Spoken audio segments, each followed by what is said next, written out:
ready to unlock the latest features and improvements for your N8n workflows, all while running smoothly on Hostinger. First things first, before we dive in, let's back up your precious data. In your Hostinger panel, navigate to the File Manager, locate your N8n directory.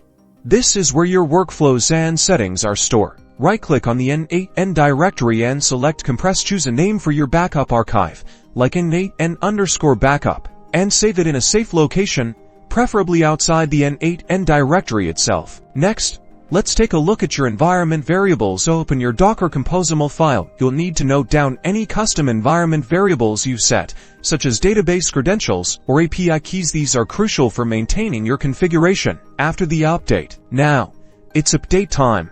Open the terminal in your Hostinger panel. Navigate to your N8n directory using the cd command. For example, cd/home/your username/N8n. To update, first stop the current N8n instance using Docker Compose. Then pull the latest N8n image with Docker Compose pull. Finally, bring N8n back up with Docker Compose.d. And that's it.